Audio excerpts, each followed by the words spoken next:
কথিত গণভোটের চাইতে নিশ্চয়ই একটি চাকরি কি বেশি জরুরি নয়?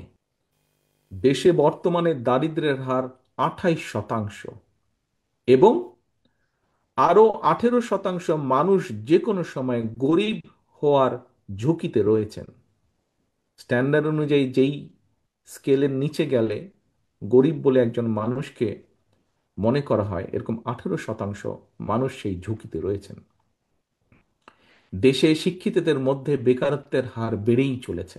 দেশে উচ্চ মাধ্যমিক এবং গ্র্যাজুয়েট ডিগ্রিধারী প্রতি 5 জনের মধ্যে একজন বেকার। আজকের আমাদের এই অনুষ্ঠানের মধ্যে খুব সম্ভবত গার্মেন্ট শিল্পের সাথে জড়িত এরকম কয়েকজন ব্যক্তি উপস্থিত আছেন। সম্প্রতি বিজিএমইএ বিজিএমই জানিয়েছে গত 14 মাসে সাভার, গাজীপুর, চট্টগ্রাম, নারায়ণগঞ্জ মঞ্চেও একজন উপস্থিত আছেন এই ব্যাপারে, যার খুব ভালো ধারণা আছে, আমাদের স্থায়ী কমিটির সদস্য জনাব আমির খসরু সাহেব।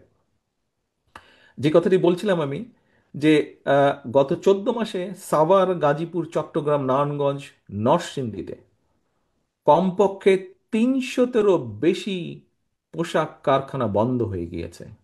আমাদের মাঝে, শ্রোতাদের মাঝে সাকিব সাহেব আছেন, উনি এই বিষয়টি উপস্থিত আছেন, উনিও এই বিষয়টি আমার ধারণা খুব ভালোভাবে জানেন, কারণ উনি ওই রাজনীতি, শ্রমিক রাজনীতির সাথে কম বেশি ইনভলভ আছেন।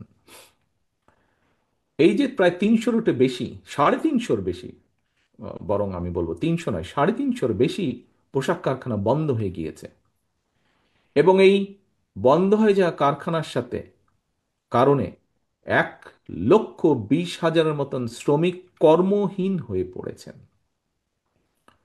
সম্মানিত উপস্থিতিবৃন্দ, কর্মহীন এই মানুষগুলোর কাছে রাষ্ট্রের হাজার টাকা ব্যয় করে কথিত গণভোটের চাইতে নিশ্চয়ই একটি চাকরি কি বেশি জরুরি নয়? আমার নর্মাল কমন সেন্স তাই বলে।